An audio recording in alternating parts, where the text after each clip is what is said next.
application related to the property at 1614 County Road 2.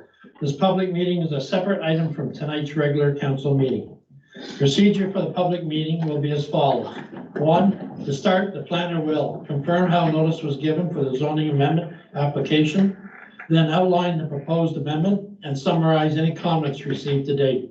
2, after hearing from the planner, the meeting will be open to anyone who may have registered a request with the clerk to attend this meeting to address council. I would ask that any persons wishing to speak on this matter to please give your full name and street address for the record.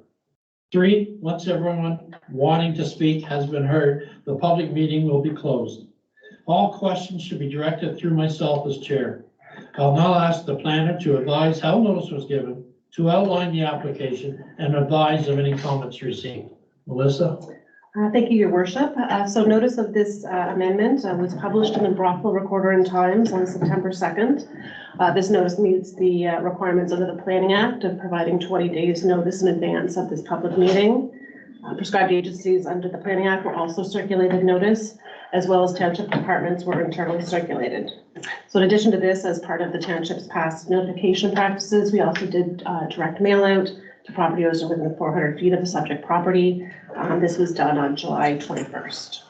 So it should be noted for anyone here this evening hearing this application that if anyone files an appeal to the decision of the township with respect to this proposed amendment and does not make oral submissions at this public meeting or does not make written submissions to the township before it's decided on at council and adopted by bylaw, then that person or public body is not entitled to appeal the decision of council to the Ontario Land Tribunal.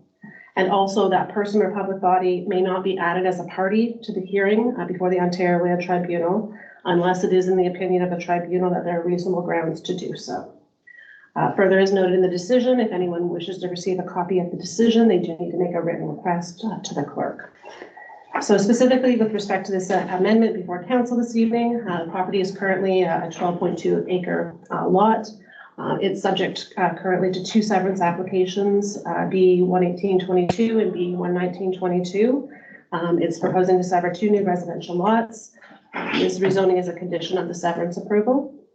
It's proposing to rezone the portion of the property that's currently zoned to CH, which is highway commercial, just to RU rural zone. That corresponds with the zoning that's existing at the rear of the property.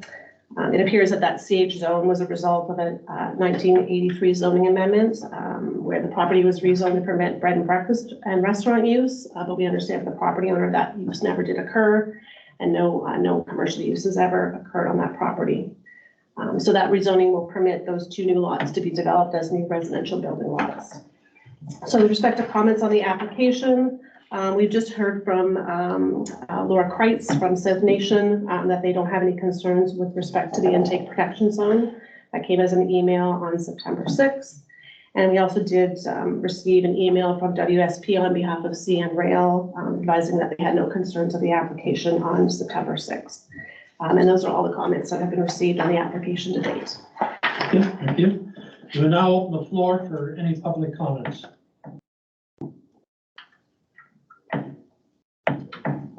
Is there any public comments going once? Any public comments going twice? Any public comments going 3 times? Thank you very much. This ends the public meeting and planning.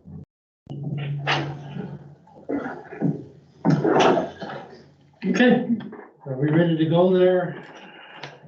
We're on now? Yeah, okay. So we're not live streaming tonight. We are taping instead. So we seem to have a lot of difficulty for technology, but I know we're not alone. Because I think I go to various meetings and everybody's got the same problem. So hopefully someday somebody will come up with something that works. So anyway. Okay, I'll call the meeting to order and land acknowledgement statement. I believe Mr. Pape, you did it last time? I think Adrian did last time, Deputy Mayor. Did he? I believe, right? So, Okay. So it's you this time? it would be me. You're on. So Augusta Township acknowledges that we live and work on ancestral territories of Indigenous peoples The township recognizes that all indigenous peoples and honors their past, present, and future. The township values and respects their cultural heritages and relationship to the land. Good, thank you. First thing I want to do, I want to acknowledge Mayor Burrows in the back of the room, Elizabeth Town Kidley. Welcome. Thank you. And he'll be giving a presentation in a few minutes. So, last council meeting, I seemed to skip over, it was really heavy, and papers were just flying up here, weren't they? Yeah. So anyway, sometimes I skip over something. If a councillor has a question, let me know. Stop me. So I look towards you and the CAO especially, okay? I'll tell you if I will or not, but at least grab my attention. That's what I'm saying, okay? Because it gets pretty hectic up here, I'll tell you. Signatures and papers. CAO and I went to the Ontario Association of Police Services Board Zone 2 in Russell. It was about 2-3 hour meeting. And they talked about the future training for the police boards coming up, etc. But one of the points, we had a discussion on what types of theft happening in our area. And of course, along the 401 corridor is the worst place to be. The one detective in charge of crimes worked at headquarters there, basically said that week alone, they had 400 cars stolen. And they recovered 139. Now, they know where they're all going. They're all going basically to Morocco. But once they get on a container, either up by rail, they're gone. So it's very hard to stop them here. So anyway, they're still working on that. The other thing I thought was interesting, thieves are starting to take landlines, which is the old telephone wires, so basically to your residence. So they'll just snip them off and keep pulling, I guess, and grab it and leave. So it's, again, along the 401 corridor, this is all happening, so. Not much. Yeah. Legion Week was last week. I had the honor of going to the awards night at the Prescott Legion, Branch 97. I sat with one of my old friends. He was 97 years old. So it was special to me because we had a beer together. So I guess I shouldn't say beer because everybody's thinking about one now. So. The Ontario Volunteer Service Awards night was last Thursday night, and Mayor Burrows was there. I was there, and of course MPP Clark. And there was, I believe, 46 recipients. We had 2 that I know of that were Augusta residents, and it's Ann Davey. Ann had 45 years with the Snowmobile Association as a volunteer, and her husband Bernie had 50 years. Both of them live on Berwyn Lane, and very nice people. So congratulate them. If you happen to know them and see them, congratulate them. It's a lot of years of volunteering. Since our last council meeting, I've had a couple of people come in and talk to me about food recyclers. And they think it's great. So I don't know if we placed our second order. If it came in and gone, or I can't tell, but good comments coming from all the residents. So I want to thank the clerk and the deputy clerk and council for moving on that. I was cautious on that one, but hey, it seems to be taking off. So great work. Last Friday, I attended the breakfast, the Grenville Community Futures Development Commission at the Windmill Brewery. They announced their name change to Community Futures Grenville. And underneath brackets, empowering entrepreneurs. So that was kind of their kickoff for their board, and it was a good little breakfast. And I was going to wait till announcements, but I won't because I think Mayor Burrows is here too. So there's a 2023 9th Annual George E. Smith Memorial Fire Truck Pull Saturday, October 14th, 9 o'clock to 11 at the YMCA. And Musselman is Burrows and Shaver and a few other mayors. They're going to pull this humongous fire truck. So I passed the CAO and the Public Works and the Fire Chief my donation form.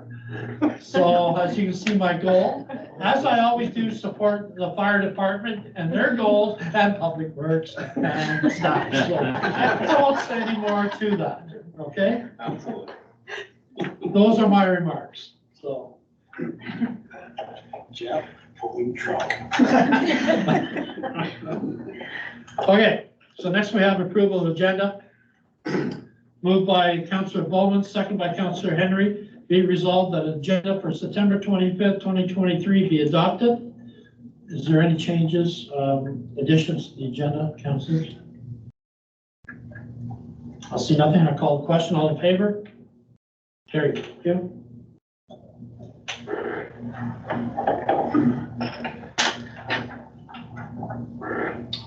Next, moved by Councillor Henry, second by Councillor Bowman. Be resolved that council approve the minutes of the September 11th, 2023 council meeting as distributed to all members.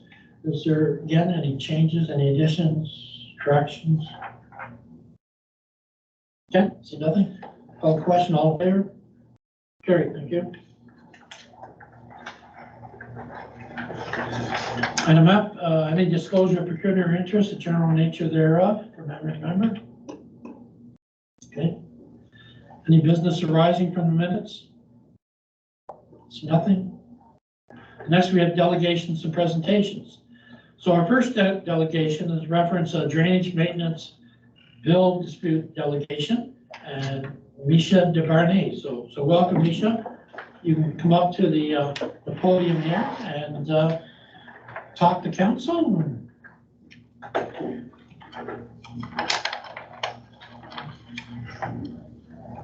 All right, good evening, Your Worship and councillors.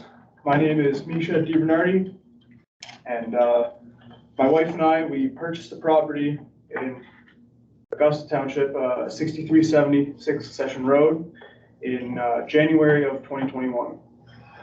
I'm here to dispute the charges of $4,062.93 from the invoices sent to me by the township on July 25th, 2023.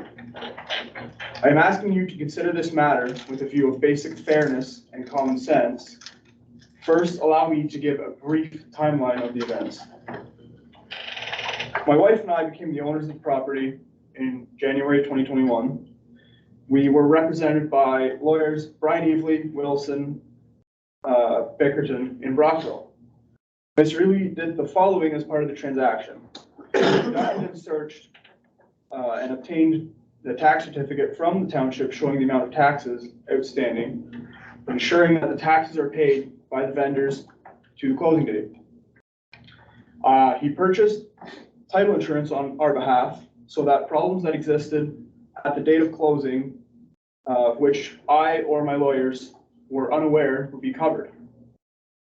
He reviewed the statement of adjustments with us, which cited the township's tax certificate to make sure that the right amount of money was paid on the closing date. And he obtained declarations and warranties from the vendors that all charges and taxes owing on the date had been closed.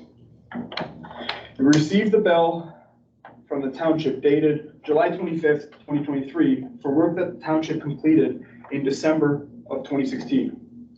And this has since been added to our tax account.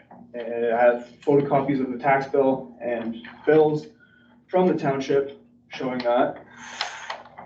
I immediately contacted our lawyers who referred us to Stewart Title to make a claim. Stewart Title denied the coverage as the township's account did not exist at the date of the policy in 2020 or 2021. The account was issued in 2023, 3 years after we became owners, so there was no coverage. I then contacted the township staff, Councillor Henrik Pate, after which I made arrangements to make these submissions to your worship and councillors. My only point in being here is to say that forcing this charge on us is unfair, and that the reasons it is unfair are as follows.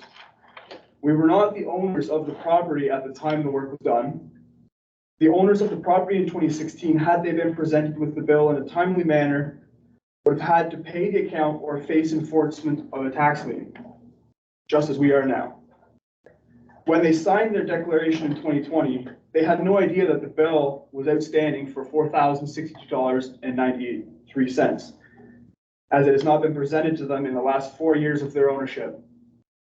Had the bill been sent prior to the purchase of our property, even as late as 2020, then the previous owners would have been forced to pay the account as part of the real estate transaction, as it would have appeared the tax certificate that Mr. Evely purchased from the township. Had the bill been issued prior to our ownership, but for some reason not put against the tax account, then Stewart Title would have covered the levy under the terms of my title insurance policy. And while I understand that the work benefits the property and the cost of the improvements flows with the land, it should have been assessed in a timely manner and ensuring that it was assessed against the previous owners. The failure to do so has resulted in this burden improperly falling on my wife and I. In short, the only reason that we're having to pay this bill is because the bill was sent out almost 7 years after the work was done. 7 years, but one ownership too late. I want you all to know that we try our best to be good citizens in Augusta, to be responsible property owners. We and our neighbors make efforts each and every year to keep the drainage ditches in question free of fallen trees, branches, shrubs, beaver dams, and other debris, as otherwise the properties or those of our other landowners would be flooded every spring, and the township would have to send out crews or hire contractors to do the work more often. I only tell you this so that you know that my neighbors and I do our part to maintain the ditches along our properties. Because we are neighbors, not just to each other, but to everyone in Augusta Township. We do our part. I appeal to your worship and councilors to exercise your discretion in the interest of fairness. I want you to understand that I'm not criticizing the township staff at all. They do a difficult job with countless tasks to be done each and every day. The matter of an invoice going out for drainage work shortly after it was done in December 2016 obviously slipped through the cracks, and that happens sometimes. We get that and are not here to criticize anyone.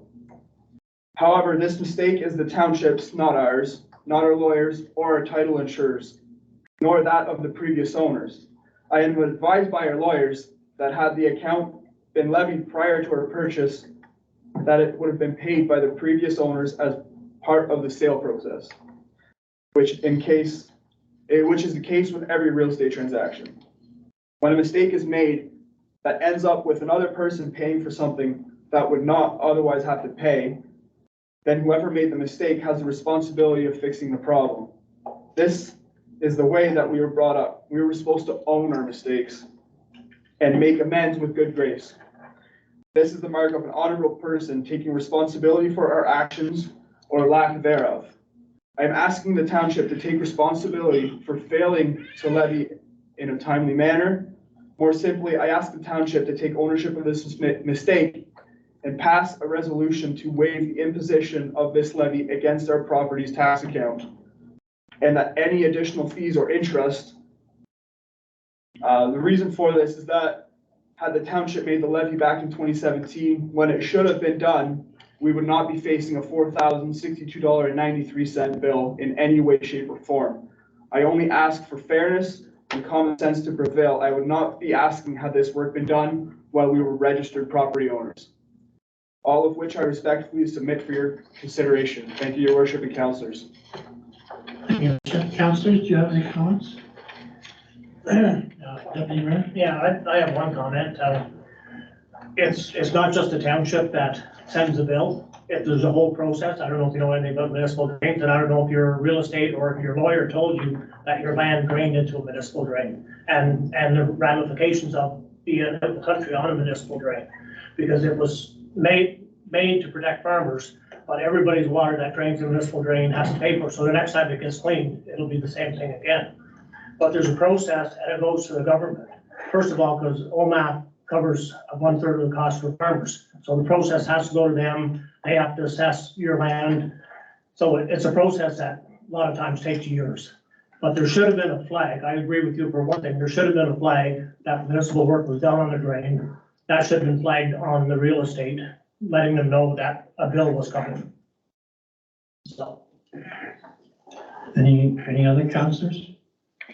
I mean, your worship, I'll just, chime in because I did have a discussion with Misha, and I do completely empathize with your position. I mean, I think anybody that is, a homeowner and $4,000 is not a small amount of money, right? So I think, I can definitely see, and we've discussed it, that I totally see where you're coming from, and I think it would come as a shock to anybody, which is why I did invite you to come here and speak to us after speaking to staff.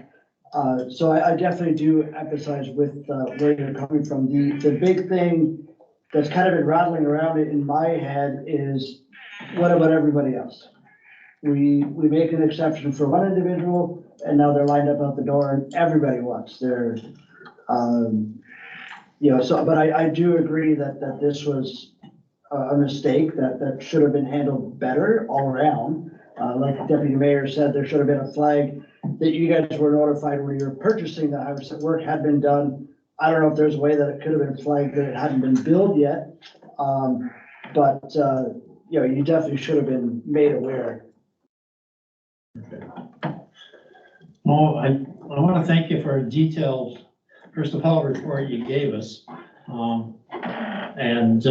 I noticed staff was taking notes too, and maybe the first time you talked to them, there's some information being missed. But you want to leave the paper with us, or they've got their notes too, but they'll come back with a recommendation to council. We were lax, like the Deputy Mayor says. In a township like ours, it would be could be 2, 3, 4 years before we get any notice, which is crazy. So that with the flag, you definitely need some sort of flag, not from us, but from higher above, we might say. But yeah, 7 years, that means the other fault's on us. So I'd say it fell through the cracks. And you say it was, which priority did we give first? Because the staff back then, in the last 4 years, has increased. We've gone to, improved our basically account section, and they're finally catching up. And that's why the municipal drains came out this summer. So, and it's behind, I'll admit that. I'm just gonna have the CAO say a couple words. No, so certainly, I do appreciate Misha coming tonight, and as council will recall, we do have a municipal assessment policy that was passed by council in early 2023. So, certainly we'll look for council's direction when it comes to how we proceed. But certainly with some of the information that Misha has made tonight, I sent an email already to our deputy clerk. There might be some. With some of the new information, there might be some other options we have available to us. So I want to at least hopefully tackle that tomorrow first and get back to Misha on that, and then certainly look for guidance from council. That's fair. Okay, thank you, Misha. That's basically all we can do tonight. So, all right. Thank you, Your Worship. Thank you for coming. Thanks for coming. Okay, next on the agenda is Sherwood Park Manor capital funding request. Mayor Brant Burrow. Thank you, Your Worship and Council, for receiving me this evening. So Watch your head on that, Brant. yeah, we've got exactly the same screen. Move that over just so I can.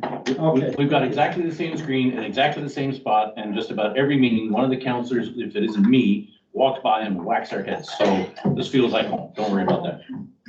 So just a little bit of administrivia out of the way. Yeah, I happen to be the mayor of Elizabethtown Kittley, but I'm not here in that capacity. I'm wearing a different hat tonight. I also sit as a member of the board of Sherwood Park Manor. So if you're comfortable and you want to refer to me as Your Worship or Mr. Mayor, that's fine. But Mr. Burrow, Brant, even hey you, if you say it with love, is fine. The other thing is I'm going to assume that you've all reviewed your agenda package, and so I don't want to just be an audio book, just reading through all the slides. So I'm going to ask the staff if you can sort of fast forward through the first few slides until you get to the one that has the red bullet on it. And while you're getting there, I'll just highlight a couple of things. Sherwood Park Manor has been in existence for almost 50 years. The time has certainly come for renewal. At the time, the community really got behind it, at all levels. The business community, the municipal community certainly got behind it. And although it's difficult to think of it as innovative now, if you were to walk the halls, it just looks like a stereotypical home that you might expect to see. But at the time, it's not that Sherwood Park innovated these things, but it adopted what was then a very innovative approach to the architecture. So, the wide halls and the accessibility aspect and that type of thing. So again, we find ourselves being fairly progressive, and I'll get to that in just a moment. Some of you, especially, word travels in a community. We're large in geography, small in terms of knowing each other. So it's no secret that Sherwood Park Manor has gone through some tough times over the last few years, to the point where it would not be an exaggeration to say there was a question as to whether it would end up closing its doors and handing the keys back to the province and saying we can't do it. Luckily, I guess the right people ended up in the right places at the right time. We ended up with a new chair of the board. This was just prior to my time. Who was a well-known accountant and in fact a certified auditor in the area, Ken Durand. And along with his guidance, we also had some new people come on staff, particularly a financial whiz, who is our CFO. And so in 2019, they hired a consultant to come in, do some reviews of operations and recommended some changes. And as a result of that, things really turned around. The one thing I really want to emphasize from this particular side is that one bullet in red. It's the only one that you'll find throughout the whole slide deck. It's been a popular misconception, I guess, that all of the homes in the area are the same, but that's not true. Sherwood Park Manor is a not-for-profit operation. It has never received operational subsidy from the municipal sector. From time to time, given its challenging past, it has gone to a council or two and asked for, $30,000 for some critical roof repairs and that type of thing. But certainly on an ongoing basis, it is an independent, not-for-profit. It is not supported by the municipalities. We now, having turned around our operations, we now survive on provincial funding alone, plus about $100,000 in top up from a foundation, families and some service club support. So to put that into perspective of what we've achieved in that turnaround, Sherwood did have a $650,000 debt at that time when the turnaround started, and that has gone now. So in the last 3 years, we've generated enough surplus to pay that off, and we have a few dollars in the bank. Not enough to build a $45 million building by any stretch of the imagination, but we're solidly in the black. So if we can advance to the next slide, we can advance a little bit further here. So what we're doing here is we're a 107 bed facility. 25 of them, I believe, 32 are still considered modern and viable. The other 75 have basically expired. They were built to a 1972 standard. They need to be upgraded. There's no question about that. The province has only extended our license for those 75 beds because they know that we're redeveloping them. Were we not undertaking the redevelopment, basically we would be losing those 75 beds. The redevelopment project does include an expansion. So we're going to go from 107 to 128. So we'll advance to the next slide. Having learned the lessons over the last few years from the pandemic and so on, that affects the architecture. We're taking that into account. We'll go on to the next slide. I want to give you some level of comfort that we're not just throwing a dart at a wall and hoping that this is going to stick. We've gone through a series of studies to show that the market needs the additional beds. They need the current ones to be maintained. They need the expansion of the additional 21 beds. And we have a long-term vision of becoming sort of a campus of care. We first had to right our financial ship. Then we have to undertake this redevelopment. But looking long-term, over the next 5, maybe 10 years, we want to have downsized seniors housing in terms of apartments or maybe some freeholds or what have you right on that campus so that people can move into the larger neighborhood and then not have to continue moving as their needs increase. So that's sort of our long-term vision, and this is just the first step in that. A major one, but the first step. So we'll move on. So there we go. There's some of the early artists' renderings of the building. You can see a resident in an ensuite there. We'll move to the next slide as well. And so that bedroom or that suite is obviously, you know, unfurnished at this point, but people will be welcome to bring in some of their personal things and make it feel homey, but, you know, nice and bright. The information on this slide is slightly outdated. Just a few days ago, maybe about a week ago, we've updated our information now that we're at the go button stage. So that top number has changed from 41 to 45 million. Luckily, the community support, which includes the municipal support, has not changed. That still is around that 5 million target. The additional money is coming from the province in the way of long-term underwriting of the mortgage and some additional, about another $1 million in additional provincial funding. And that's as a result of us making a really bold step. I don't know how many of you know that the province announced fast track funding a little while ago. Any home that was in a position to be able to meet certain milestone dates could apply for this fast track funding. And if you continued to meet those milestones through the application process and you came out successful on the other end, there was a significant amount of additional funding that was made available. Quite frankly, that's the only way that we can actually take on this project. So to put that into perspective, we were expecting to start the build in 2025, and that is the target completion date now. All right, so that's how quickly things had to change and how much we had to pivot.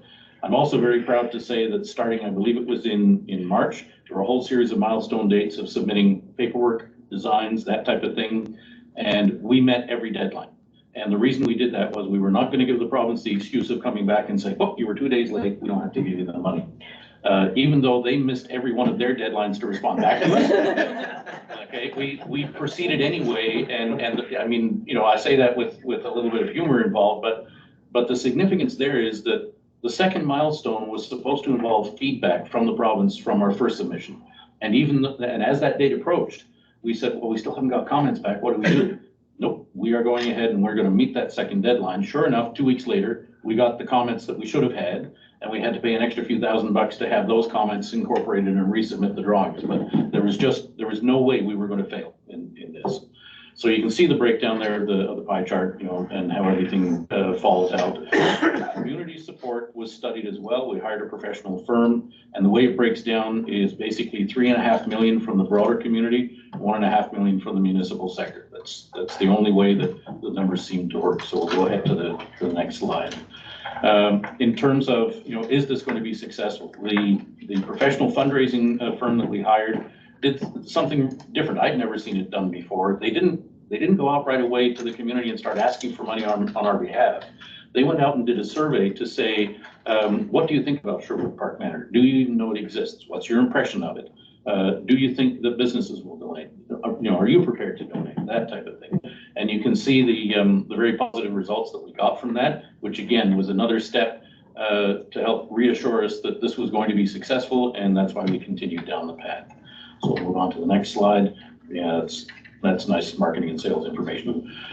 So we have 3 slides of quotes here. I won't go ahead and read any of those tonight. You can go ahead and reread them at your leisure. That type of thing really, really motivates the board. I'll tell you that feedback from our residents and the families is really our #1 priority. We want to make sure that our residents are as content and comfortable as they can be, and that the families are happy with their loved ones being there. So in terms of the municipal contributions and how all of this shakes out, I talked about the split between the 3.5 and the 1.5 million. Since the board has access to me as a municipal animal, we took advantage of that in terms of trying to design the ask to be fair across the whole region. So we have already approached the United Counties with an ask of over 700,000, and that works out to basically $2 per capita. That was the rationale there. Then that left the balance to be spread in an equitable fashion amongst the lower tiers. And of course, I think you've already had your presentation from Mapleview at this point. Yes. Okay, so they came up with the dollar per capita idea. That was something that had floated around our board meetings as well. But I suggested that if you just do $1 per capita, sometimes when you take a look a little closer at the finances of any given municipality, that can really be very different in terms of what does that represent per tax bill or you know, like per assessment and that type of thing. So we factored in some other things. So not everybody is exactly at that $1.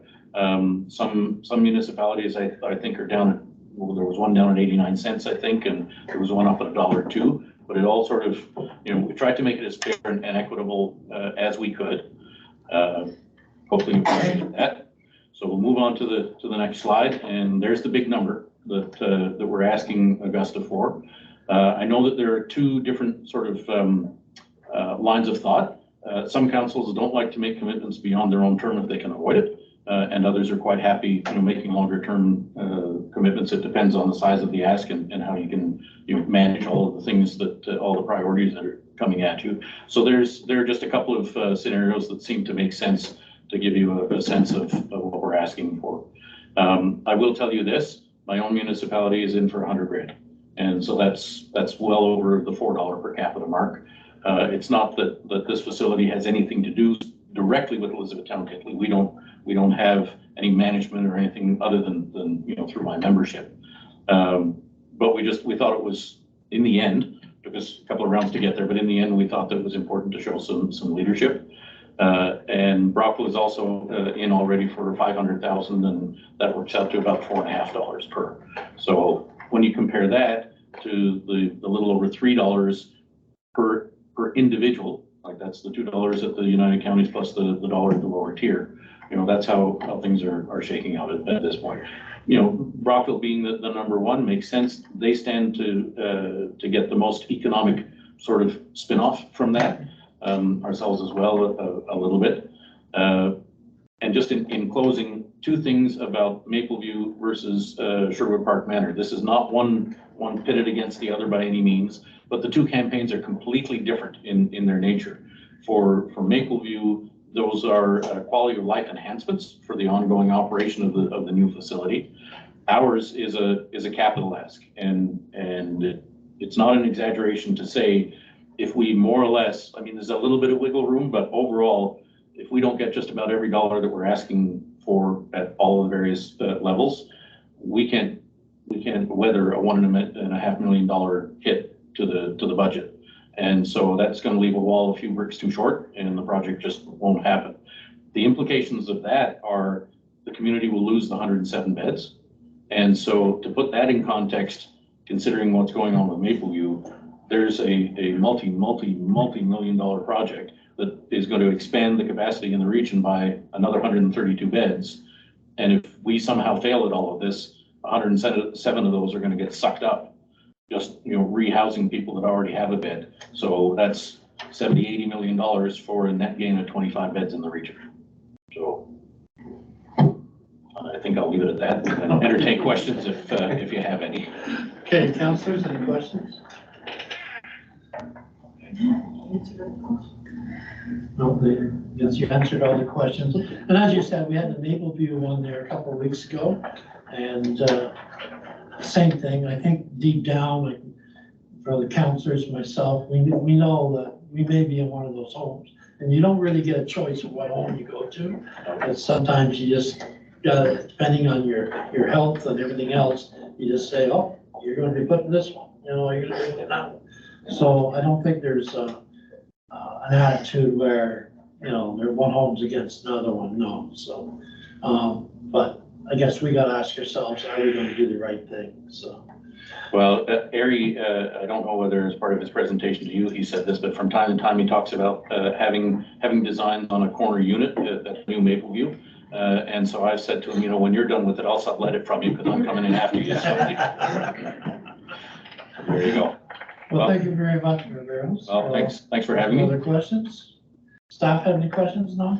Oh, CAO? Just one question. Is there a preference as far as the 3 years versus 5 years when it comes to the funding at all, or? Okay, so a little bit of new news as well. We're working with the bank to actually dot all the i's and cross the t's.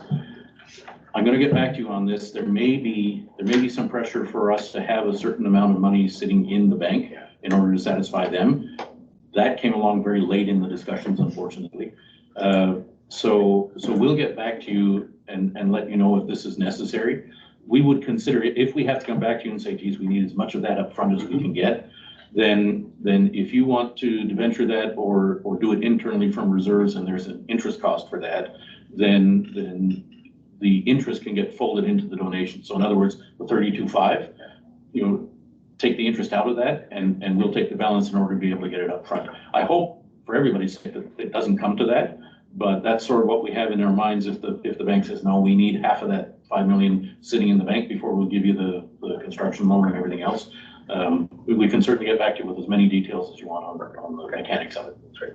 Good. All righty. Okay, thank you, Brent. Thank you very much. If you don't mind, I'll stick around for a bit. This is the first time I've been at an Augusta meeting, so I'll stick Well, around. we can get rared up here. There's a couple things on here that might do Sure. it. Thank you very much, Richard. All right, thanks, Brent. All right, what's next? Fire Prevention Week proclamation. Chief, you want to say a few words? Yeah, say a few words before I. Through your worship, thank you for giving me the opportunity. Fire Prevention Week is October 18th to the 14th, and it's a yearly event that we try to do our best to let members of the public know, how to prevent fires, how to prevent deaths. And there's another day coming up, I believe it's the 28th, where it's they talk about they want everybody to test their smoke alarms. It's because there were 133 deaths in Ontario last year due to fire, and that's the highest in 20 years. So the fire marshal was very concerned.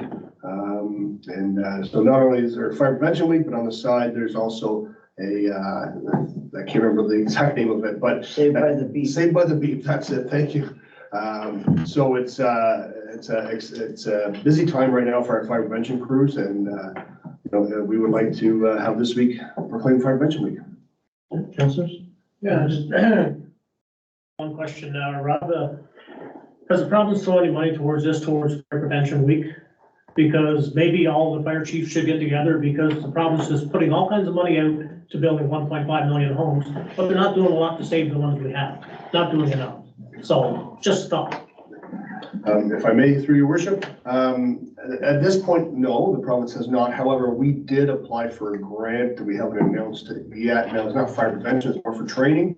So they are, in the fire service in general, there is some money coming back. At this point, up for fire prevention, we did, I don't really want to announce it, but we did get a small grant for training materials for our firefighters to meet the new training certification regulations. So at this point now with fire prevention, but we did, as you know, last week Enbridge did donate to us one fire prevention kit, which is about $1,000 donation as well. So, but not yet from the province. Yeah, okay, thank you.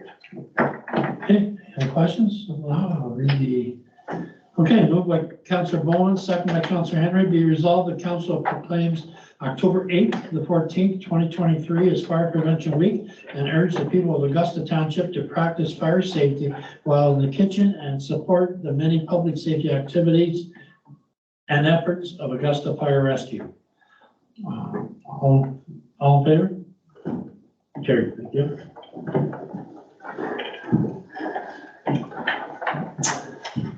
Next, we have correspondence and petitions, and we have the moved by Councillor Henry, second by Councillor Bowman.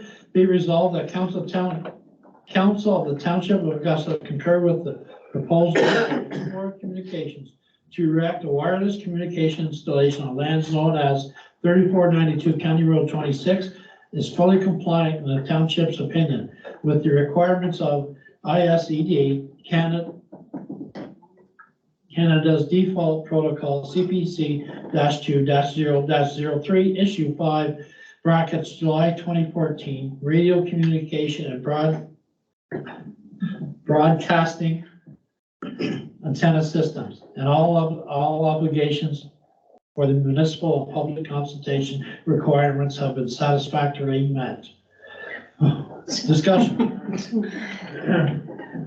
Everybody's looking at me, your worship. You're the high-tech guy.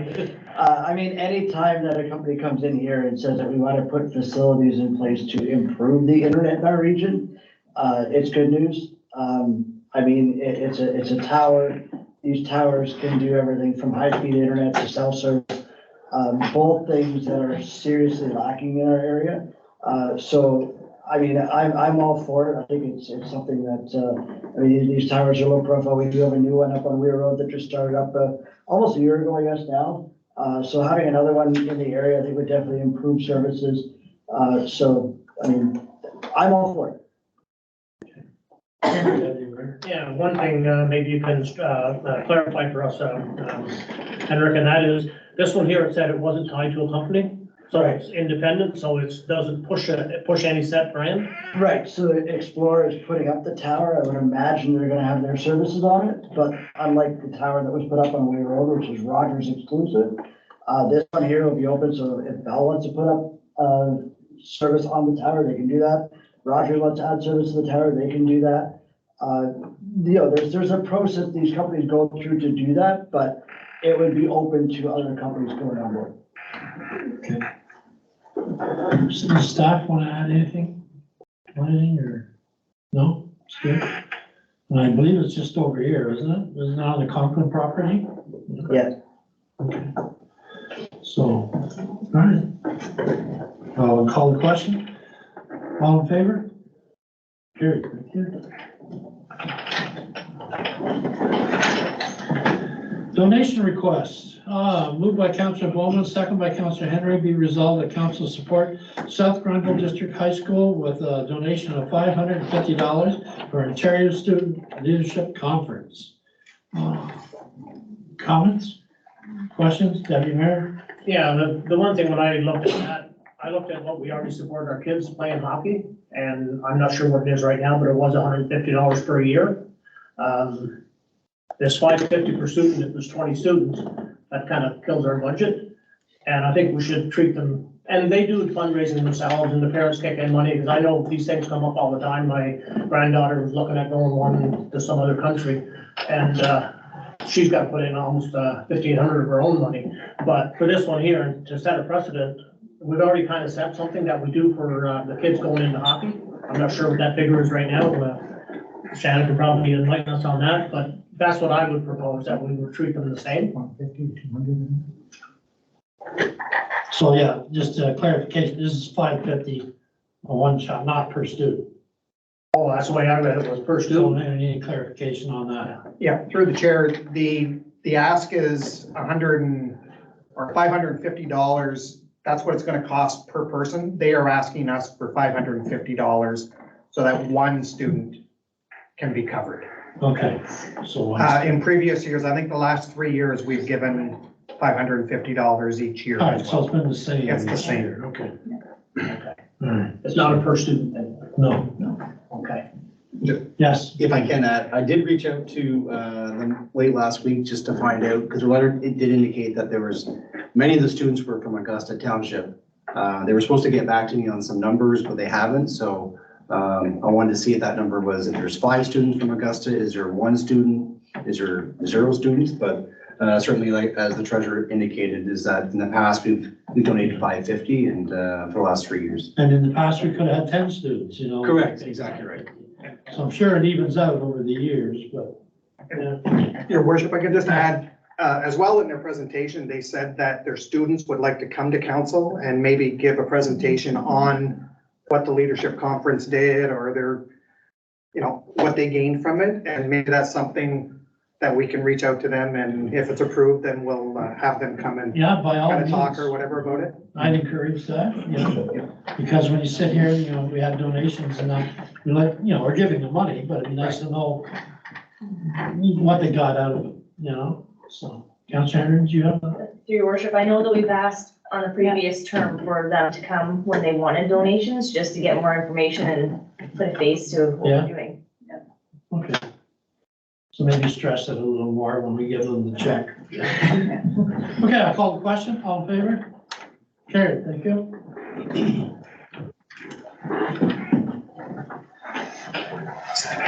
Okay, next we have committee staff reports. Did I miss one? Yeah. Oh, yeah, that's because I didn't have my agenda. Where it says, we will move to my agenda. All right, it's hectic up here, isn't it? Yeah. All right, we're gonna slip this one in here. Do the timing, I think. And it's moved by Councilor Henry, second by Councilor Bowen, whereas Judy Breeze Judy Breeze demonstrated leadership, expertise, dedication, and hard work with the community initiatives makes her a true asset to economic development in Augusta Township and Leeds and Grenville. Now, be it resolved that council supports the nomination of Judy Breeze for the Bill Fake Memorial Award for Economic Development Leadership. Any comments on that, anyone? If not, I'll call the question. All in favor? Carried, thank you. She's well deserving. Let's hope she gets there. Okay. Counties and counties report. And I'll be nice because Mayor Barrows is in the room. So basically, we talked about model of care, mostly around Maple View Village. And correct me if I'm wrong, Mayor Barrows, but we're kind of looking at a shortfall about 2.4 million sort of thing. But you'll know where they're looking at their lower tiers to collect. So anyway, no different from last year. I don't expect it any different from next year and the year after and the year after. So just something to keep in mind. That's all I'll say about counties. I have, I think it's joint services next week and committee of the whole, I believe. It's on my calendar. Okay.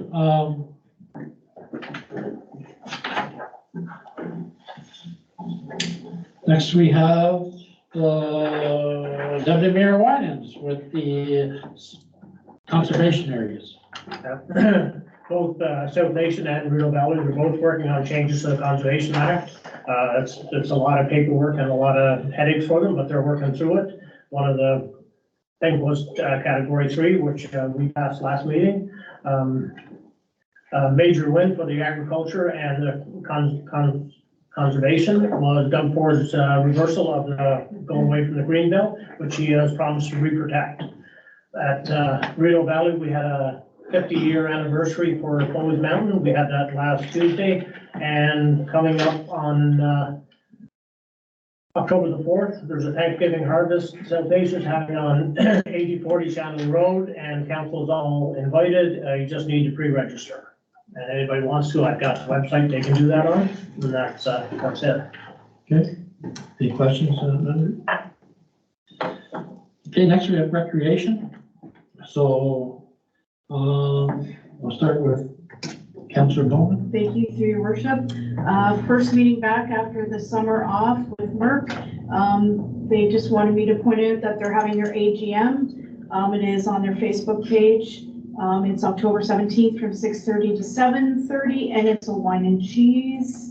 They're also doing a Halloween party for the kids on October 22nd, and they're looking to do a breakfast with Santa in December. And that's all I have right now. Thank you. Councillor Henry? Through your worship, I had a Maynard Rec meeting last week. The project seems to be moving along, but that's all I can update you with right now.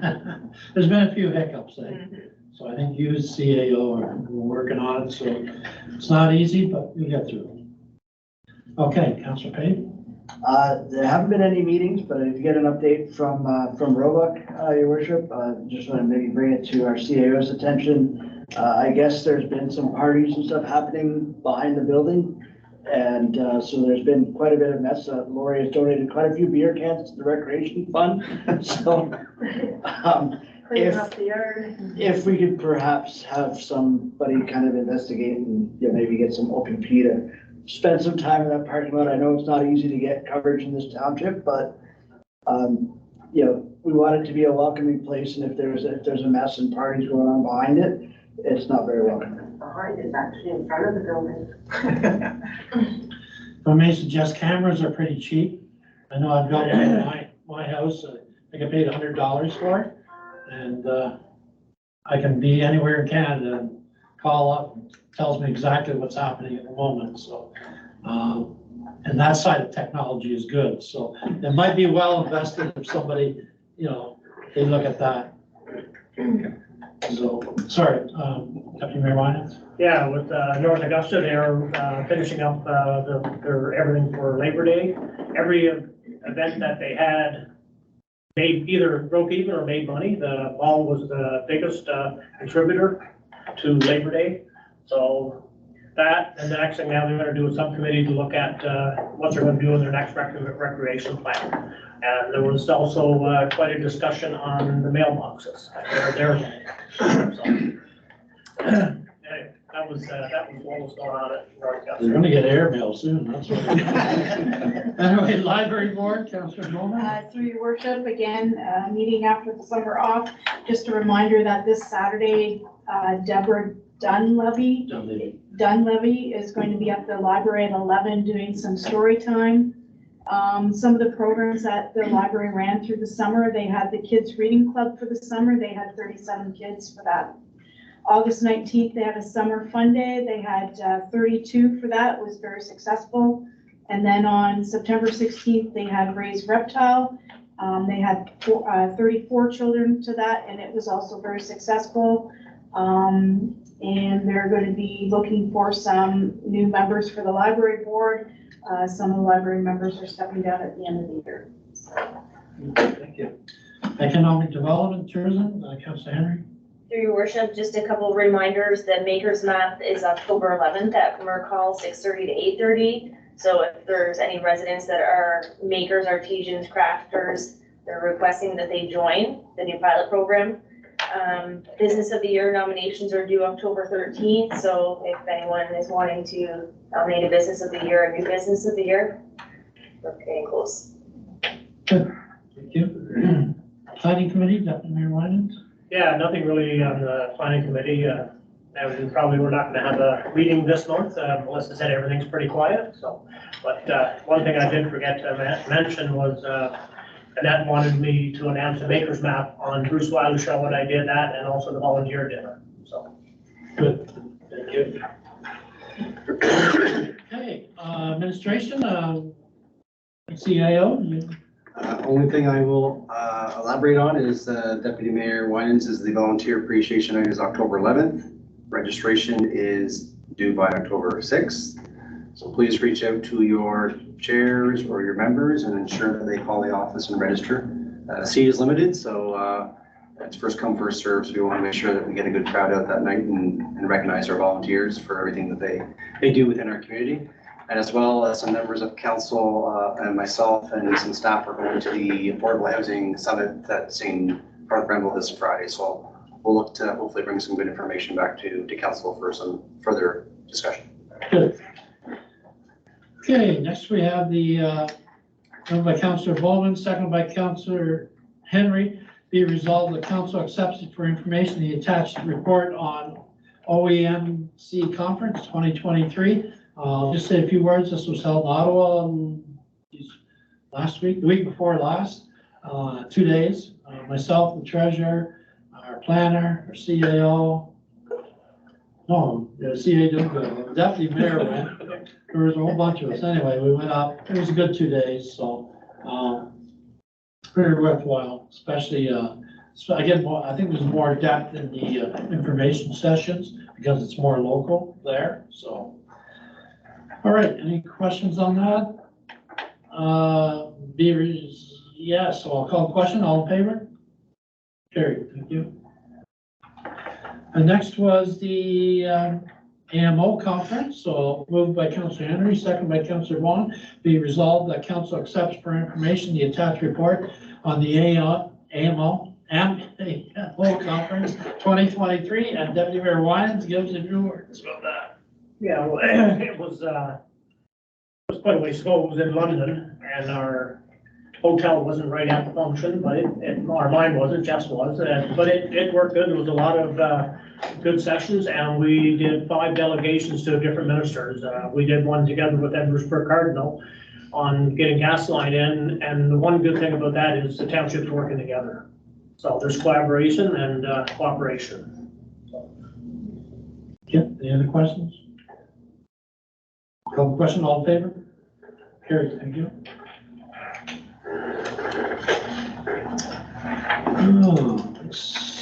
Report 2023-01-100. Councillor moved by Councillor Bowen, second by Councillor Henry. Be resolved that council accepts for information the attached statement of revenue and expenditures, August 31st, 2023. Any questions on that? I had a couple, and I don't know if I can get it up on this because I lost my. Here.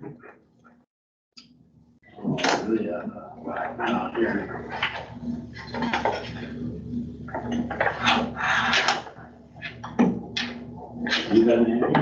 I'm just, iPads, wonderful things. what is, finance variance? Yes. Right there. Okay. Is there any questions for the treasurer on this, from the members? Yes, Deputy Mayor Williams. Yeah, just a question I have for treasurer, and that is, there's a couple of big minuses and then some small pluses. How does it look overall? Well, here's the chair. This is the first snapshot as of August 31st, and, excuse me, some of these numbers are gonna be reliant on how much snow we get, how many fire calls we get, stuff like that that we really can't pinpoint. But if you take a look at the bottom line right now, it's almost a break even. I mean, a small surplus, full year projected as of August 31st. There's still lots of invoices and some stuff to be processed, but I would say things look okay for as of August 31st. One question I had, and I had it wrote down here, was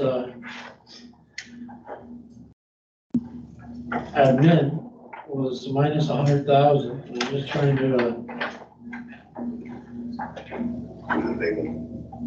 yeah, the big one.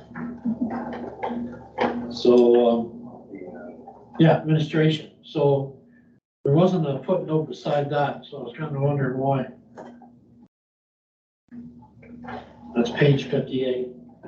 Yeah, I believe that some of those line items, so I didn't really give you line by line, but some of that might involve legal expenses, professional services, some fees that we've maybe accumulated a little more so far this year and that were not budgeted, but any of those differences will be made up in bottom line at the end of the year. Okay, so general government, that same block. Yep. There's nothing there. Well, general government and council are basically, we're all underneath the same umbrella Same there. thing? Yes. Okay.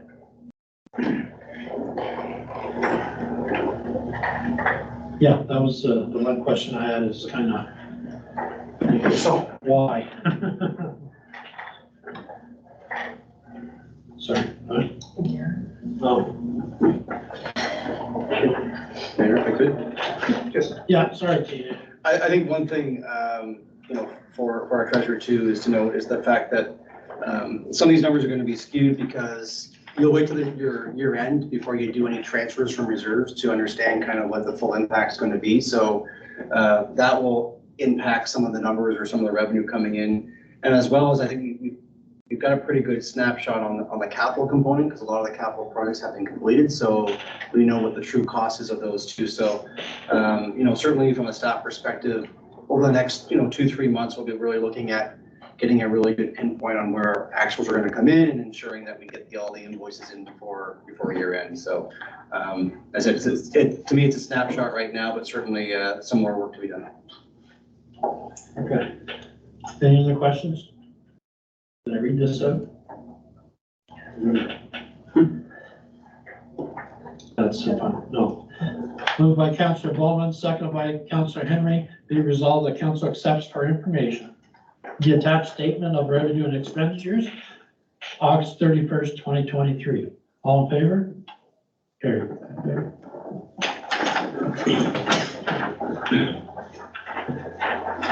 Next, we have the long-term fundraising campaign request. So moved by Councillor Henry, second by Councillor Bowman, be resolved that council approves option number, and we got to fill in that number. So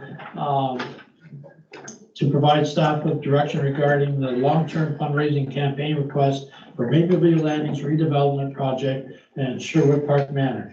So you read your package and let's have, there was 3 options, so.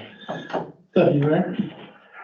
Well, do we wait and see if they need the money right away and we'll go with that, with a different option, what Brad was saying, and then go that way, or do we look at going at least on council to go over 5 years? Yeah. I think maybe, just for council's, for tonight, I would probably recommend is if council's committing to these funds is at least get the request that the funds are committed so that we can at least let Mapleview, Landing and Sherwood Park Manor know that we're committing the funds as requested. And then we can certainly work with, with as in Mayor Burrows as far as if they require the funding over like immediately, or if it's over 3 years is good, or 5 years, but certainly we can look at some options. But the recommendation tonight is that we approve both requests and that we do it over just this term of council, because I'm a firm believer that we don't want to commit future councils for any funding. But certainly if council's got a different option, we can certainly fill that in as well too. Any other comments? I'm good with that. Yes. Your worship, I just gotta reiterate what you said earlier. At some point in time, whether we like it or not, we're probably all gonna need a facility like this. And, I think it's up to our generation to kind of set the example to continue to support facilities like this that can't operate without us. So, I would be happy to support option number 3. Council feels the same way, everybody? Yes. All right, so I'll just read this quickly again. We resolve the council approves option number 3 to provide staff with direction regarding the long-term care fundraising campaign request for Mapleview Landings redevelopment project in Sherwood Park Manor. All in favor? Carried. Thank you. I just put a smile on Mayor Burrow's face. He's now I get supper. Anyway, all right, next one is the broadband report. And moved by Councilor Bowman, second by Councilor Henry, be it resolved that council approves iValley to undertake the Internet Performance Test, IPT, for the Township of Augusta in the amount of $8,000 plus HST to be used to benchmark the quality and speed of a broadband network. That council waive the provision within the procurement policy based on the speciality of the service being provided to the Township of Augusta.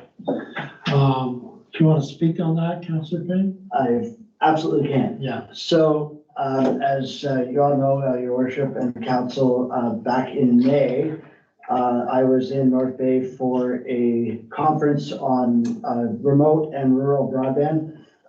You also know that this has kind of been a project of mine for pretty much the entire time I've lived in Augusta to really rally and push to get better high-speed internet for not just our township, but for the entire region. So this conference kind of opened up some doors with some providers that can help us make that happen. The first thing that you need before you start any kind of large project is information. So we need to know exactly what people can currently get from a speed perspective. And it's not just a matter of knocking on somebody's door and saying, hey, can you do a speed test for me?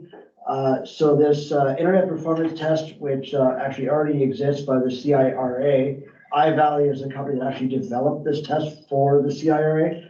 So they're going to set up an actual portal for Augusta Township exclusively, which we will have access to the data from. I believe, CIO, correct me if I'm wrong, right, for 3 months, right? Correct. So over 3 months, it's going to include a marketing campaign. So this 8,000 to include the development of the webpage, a marketing campaign to let people know that this is out there and that they need to run the test. And then after the 3 months, we get the data, we analyze the data, and we can kind of determine the next steps that we need to take from there, if any. But at least it will give us a clearer picture of what is there, because we have some conflicting information that certain areas have this, but then we're hearing from people that, well, actually I don't have access to that. So this will kind of give us the clean picture. Of course, the caveat is that people actually have to do the test to get us results, right? So we need to make sure that we push this and they're gonna help us with the marketing campaign, and the media campaign to get the word out about this. Okay, any other questions, comments? I hope you understand this, because. Anyway, no, our faith is in you, you're a resident. Yeah, when it comes to that, so. And you did fix my computer the other day, so I have a little bit of faith. All right, I'll call the question. All in favor? Thank you. Carried.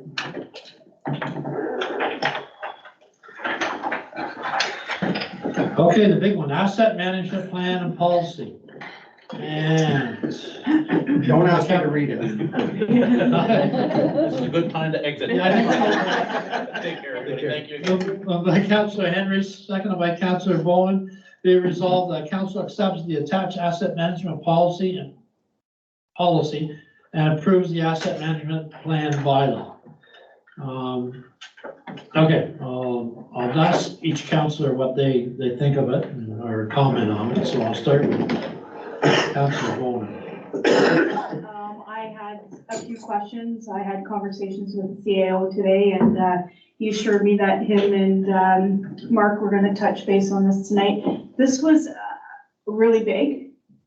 It was a lot. Do I fully 100% understand it? No, and as the CAO said today, that's okay. Not everybody will. And for me, I think this should have been something more on its own than in a council meeting, so that we could have went more in depth and been able to understand it a little more. Okay, Councillor Henry? Your worship, I agree with Councillor Bowman that I think maybe it should have been on its own. I also don't really understand all of it, but I hope to understand it better, or come to the CAO for questions. But I didn't see anything I was overly concerned with. It was a great report. Councillor Pink? I mean, again, I'm kind of echoing what's clearly already been said. It was a lot. I actually read through it 3 times to try to just comprehend everything. And I work in asset management almost every day. You know, I think there's some eyebrow raisers in the report. But I mean, as far as an asset management plan, it is critical to really anything, whether it's a municipality or a business, you have to have a plan. I think it's a good start. There's nothing really that jumps out at me that screams, you know, a major concern, but like I said, there's a lot there to digest. Yeah. Well, the way you look at it in one way, and that is, council should be run to a certain extent like a business. As a business, we have too many assets. So you get rid of your bad assets. Unfortunately, we can't do that. John's stuck with our roads. So, you know, it's a challenge to try and manage our assets the best way we can with the fiscal responsibility. There's no way that we're gonna go along with this plan and double spending or triple spending. But it's just to make sure that we put our money where it's gonna make the most bang for the buck. So I guess, John, we'll have to look on you for leadership on that, and the CAO. My comments were when I got on the first term back in 2018, I think the very first request I made during budget talks, I think some of you remember, I pushed asset management. We need asset management. And nothing happened for 4 years, nothing. So I was very discouraged. And we use it in private industry, you know. Do we follow it in private industry? No. It just depends, because the marketplace changes and everything else. The same way the township's gonna change. So looking at this, and I compare our township to a lot of other townships, and I think we have good roads, not fair, poor roads. I think we put money into bridges and culverts the last 4 years. So when somebody says, and they brought up some examples, although they're the engineers, which I can't argue with, because I'm not. You know, but only lasted 4 or 5 years. I disagree with that. And I said it's probably gonna last another 25, especially where they're located, like on Kyle Road and Diamond Road. So anyway, a report is a report, and you have to start somewhere. But the the percentage of assets in fair or better condition, 31%. I totally don't agree with that. But again, a report is a report. The average in Ontario is 54%. So we're way below average. You know, we should be all be pounding this. We need this, we need this. But really, when I look at this township, I think we're in pretty good shape. So, and currently, I don't know what we spend, maybe right now, 1.5 a year, I think. Right now, I'm estimating, you know, on roads. It covers roads, bridges, culverts, buildings, fleet, machinery and equipment, land improvements. That's all your assets, right? So, now the only thing I didn't see in this, and maybe to keep this under machinery, or maybe to keep it under something else, and when I read through the report, was computers. Yep. Like, there's a high Terry, cost. it would be included in machinery and equipment. Yeah, and I thought that would jump out at me at the report, because that's something we rely on and something you gotta update all the time. And we're probably one of the most, if we were dealing with in a customer service-based industry, selling retail goods, that would probably be your number one. So, we are in the service industry, but, so, you know, and then I look at the target reinvestment rate at 2.5%. I'm saying, wow, you know, right away, there's no more than 1% or 1.5% everybody's thinking in their head. That's out the window. You know, we're starting at 2.5. You know, where's it gonna end up? We just gave away $50,000. There's 3, and I can add on a few other things. So we're lucky if we're gonna be 5. Anyway, but that's a target investment date of 2.5. And again, if you look at each one and you kind of go through it, and I don't want to get started, Rob, don't even, new fire station in 2028, will that happen? Not while I'm here, you know? So, you know, stuff like that, but I'm saying that's a big purchase volume, you know? And stuff like that, but I mean, that could be a truck, that could be a fire station, that could be a new building, you know? So those are the sort of things that an asset management really makes you look at. And council, that's why I emailed you and said, please digest it, you know? And basically what they did is they took those categories and went through each one to kind of give you a picture. So, again, I pushed this since 2018, and it's kind of what you go by. And I'm first of all, I want to thank staff for putting it in front of us. Excellent, and I think it's the way to go forward. But, you know, I'm certainly not going to invest 2.5, you know, each time. It depends on the situation. You know, if we get abundance of new companies come in, well, then yeah, we might be able to get 4%, you know. But right now, we're not in that situation. So I'm gonna shut up and let the staff say a few words about it, so I don't know who wants to take it. Your worship, just basically what we're asking is that we approve an asset management plan. So this, what's in front of you is basically a snapshot of what the assets look like in the Township of Augusta at this point. The recommendation was 2.5% a year to cover our backlog and to replenish our assets over a 10-year period. Yeah. That number is not set in stone. Like you said, it could be maybe 1%. Some of the numbers that were in that document, streetlights. They want us to replace whatever, 8 streetlights. We're not gonna have to replace 8 streetlights all at once. And they put about $8,000 on a full streetlight with the pole and everything. So because of the regulation that we have to meet, we have to have an asset management plan in place and a policy. So basically that's what we're asking for tonight, is just that we approve an asset management plan. At budget time, we'll look at the figures, see what it is. I know it's a big document. We've been working on this since, well, a while through, and this is with Citywide, the company that we've used. And the funding for this was through FCM, the Federation of Canadian Municipalities. So part of the costs for this, were all funded through that grant. So I don't know if the CAO has any comments or. I'll probably add something, but, no, I think, kudos to finance and, Public Works and Fire. It was pretty much done when I came in, so, there's a lot of work involved in getting all this information into PSD. But, I think to Mark's point, it's a snapshot of what today's assets look like. As we continue moving forward and we do rehab work and we extend the useful life of our assets. So those numbers will constantly change, and I know the 2.5 is a scary amount. And certainly it's not an amount that is required every year. If council's financial situations changes, then we correct it based on that. But I think as long as we show an effort, then at least the provincial and federal governments will see that we're working towards something.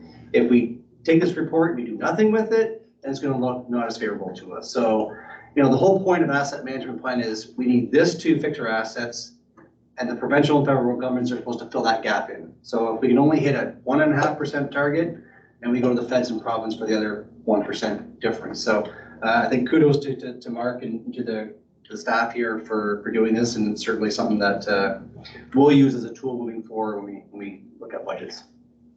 Yeah, I did a quick, my configuration here is, I kind of went through the headings, what I mentioned before.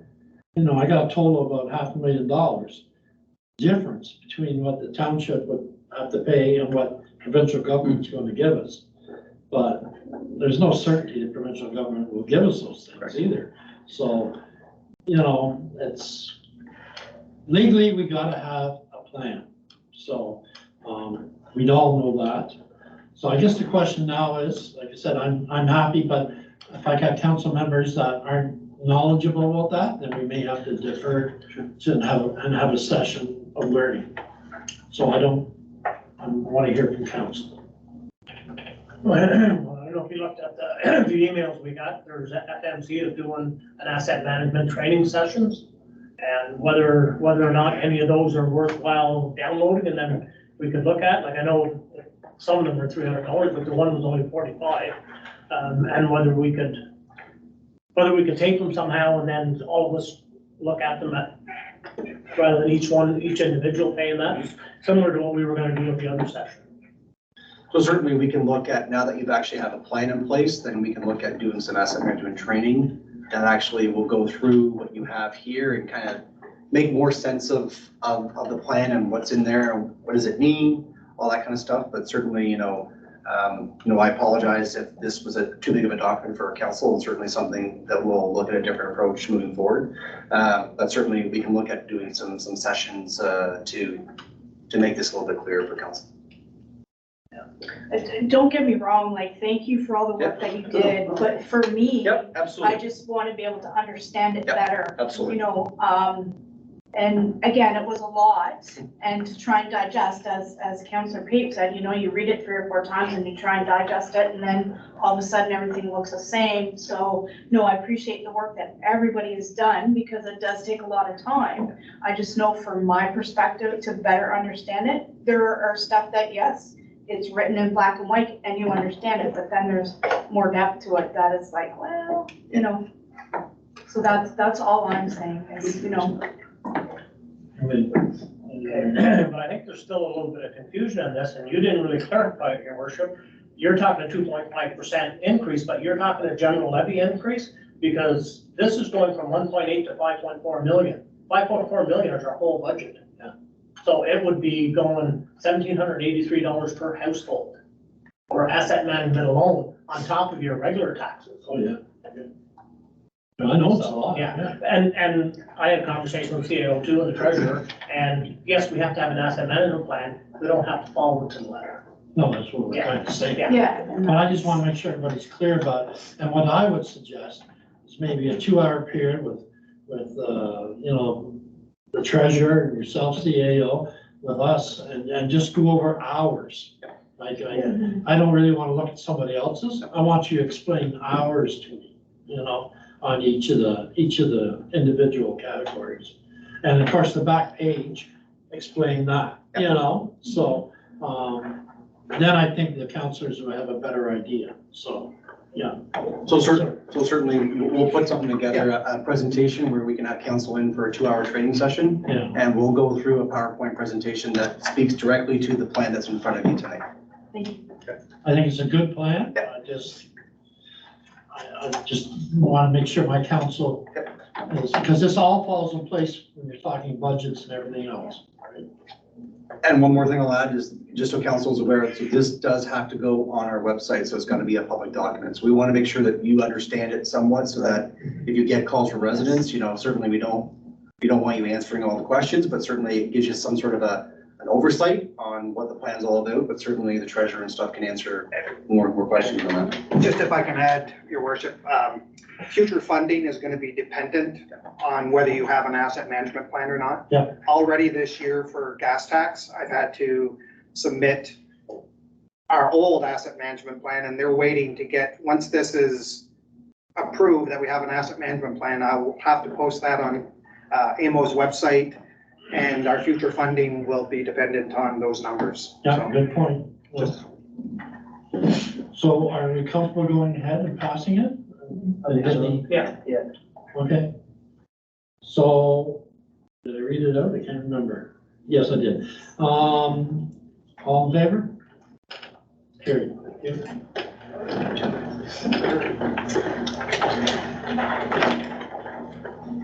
Okay, next, planning and building services. And I have moved by Councillor Bowman, second by Councillor Henry, be resolved that council receives the planners report 2023-097 for information. Is there any questions about that? Councillor? No? Okay, call the question, all in favor? Carried, thank you. Next, I have report 2023-098, moved by Councillor Henry, second by Councillor Bowman, be resolved that council receives the planners report 2023-098 for information. Any questions, comments? All in favor? Carried, thank you.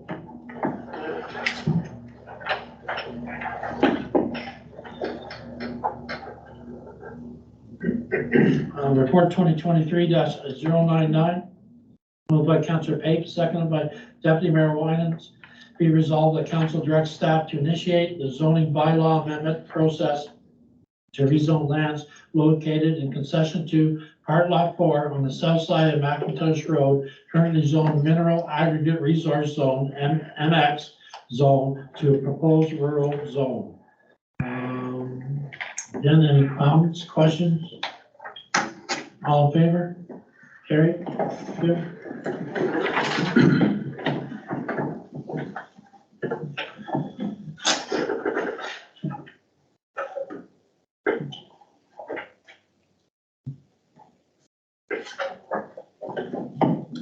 Okay, where am I here?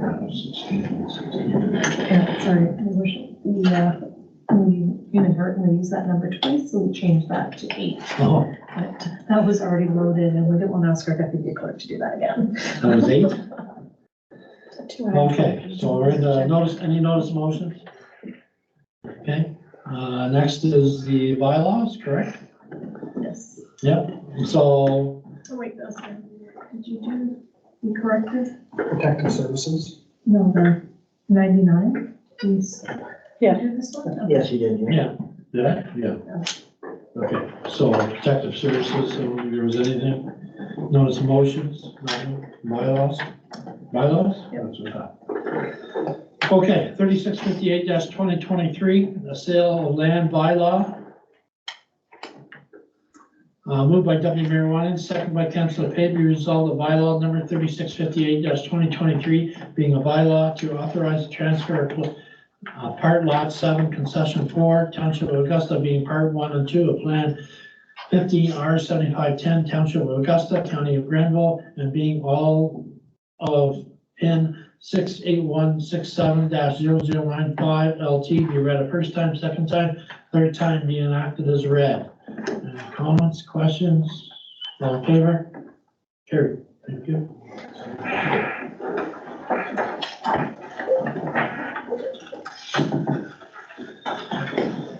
Okay, moved by Councilor Page, seconded by Deputy Mayor Wyans, be resolved the bylaw number 3652-2023 being a bylaw to appoint a building official for the Township of Augusta, be it the first time, the second time, the third time, being active as read. Do we want to put the person's name in there or just appoint a building official? The bylaw has the person's name in it. I can refer to the bylaw. Okay, all right, so the building inspector appointment, I guess it's Jason Meary. Everybody read in their package. Is Jason in the room, by the way? No? All right, so does anybody have any information? Yes. So certainly I can, Mayor. So usually throughout the year, our current CBO is off, whether on vacation or on conference. So we look at neighboring municipalities to provide support to us so that building inspection can still continue. So we do have, I believe, a partnership with Prescott to provide support, as well as Jason is from Elizabeth Kitley. So if Sean's unavailable at Prescott, then we can then use Elizabeth Kitley to make sure that projects that are underway is not being stalled or halted because our CBO is away. So this provides that ongoing customer service and ongoing support that we can to help our residents continue their projects. Any comments or anything? No? And just so you know, our building official Karen, she does from time to time go help Prescott and helps Elizabeth Town Kitley, so they all kind of work together from what I take it, so. All right, call the question, all in favor? Carried, thank you.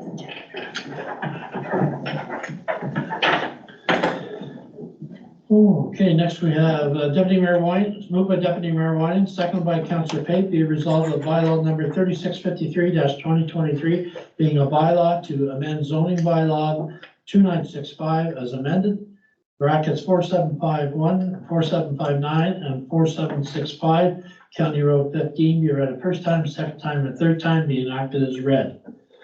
Okay, any, all in favor? Carried. Okay. Moved by Councilor Pape, seconded by Deputy Mayor Wyans, be resolved that bylaw number 3654-2023 being a bylaw to amend zoning bylaw 2965 as amended, 1614 County Road 2, be read a first time, second time, and third time, be enacted as read. All in favor? Carried, thank you.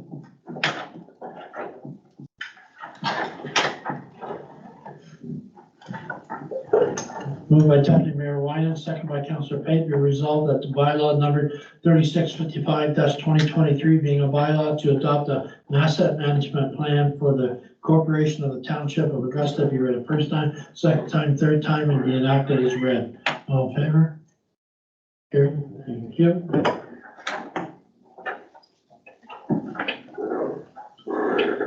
And moved by Councilor Pape, seconded by Deputy Mayor Wyans, be resolved that bylaw number 3656-2023 being a bylaw to adopt an asset management policy for the corporation of the Township of Augusta be read a first time, second time, third time, be enacted as read. All in favor?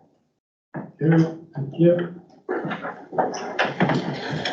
Okay, announcements. I'll go last. I'll let everybody else go first here. Anybody? No announcements? I got one. I know, but I'm looking at everybody. You always have something. We probably got the same one. Probably. Myself and the worship were competing in the VIP class at the Granville Plowing Match, Saturday at 1:30 at John Ashby's farm on Lord Mill Road. So we'll have to see who wins. You don't have a lot to say in it. We don't get to set the plow up. They just put you on it. You put your foot in the clutch and away you go. So. They gave you a tractor? You got a horse? No, I got the plow. Anyway, with our photo contest, congratulations goes to Chelsea Amel for the winner of the Augusta at its best photo contest. And there's Little River, age 2, joining the North Augusta Ball Diamonds play structure on Labor Day weekend. Oh, very nice picture. Yeah. So, thank you very much for that. Any other announcements, members? No? Okay, yeah, the housing summit's coming up this Friday in Kempville. I think there's 3 of us going. Okay, yeah. Truth and Reconciliation Day is September 30th, which is Saturday, so I know there's nothing.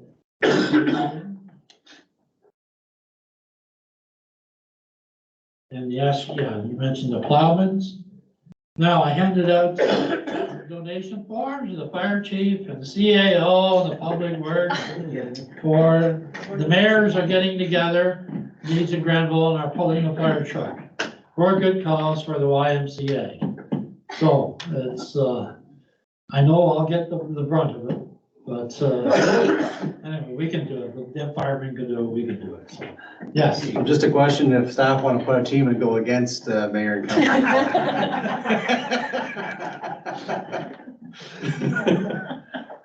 Anyway, if you have problems going to the Canada Health site, let me know. No comment. I had to get that in there. Fireman hit me up enough times. So. Okay. Any press on the line? Any questions from the press? No?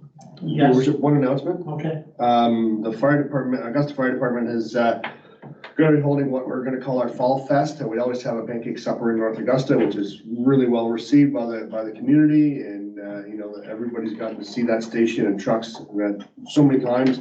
We want to start holding an event in the fall. What we decided to call it is Augusta Fire Rescue Fall Fest in conjunction with Fire Prevention Week. And after you get done pulling the fire truck, Yeah. you can come for some sausages, chips, and drinks for $10. Okay. But no, there's gonna be touch a truck, there's gonna be games, there's gonna be live extinguisher tutor, plus an open house, plus a lot of fire prevention activities, and you know, a little way for us to raise money again to purchase some new Jaws of Life for us. Like I said, $10 for sausage, chips, and drinks, $5 for a hot dog, chips, and drinks for the kids. So if you guys can be there, it'd be great. Okay, thank you. Yeah, I'm just thinking of maybe send those dates you have for Merck too. Just send them to me. And send me that date too, if you don't mind, Chief, because so I can mark everything on my calendar at home. I'm old fashioned, I've got a calendar, so. Yes. Yes, and Rob, if there's anything that's coming up that you want on the Bruce Wiley show, if you can send me an email, and I'll mention it. I did mention about the shed that you're Okay, have tickets on. fantastic, thank you. So any questions on the agenda from the public? Okay, see none. Thank you for attending. Next, we have closed session as per section 239 of the Municipal Act. So, Mayor Winans, moved by Deputy Mayor Winans, seconded by Councillor Pate.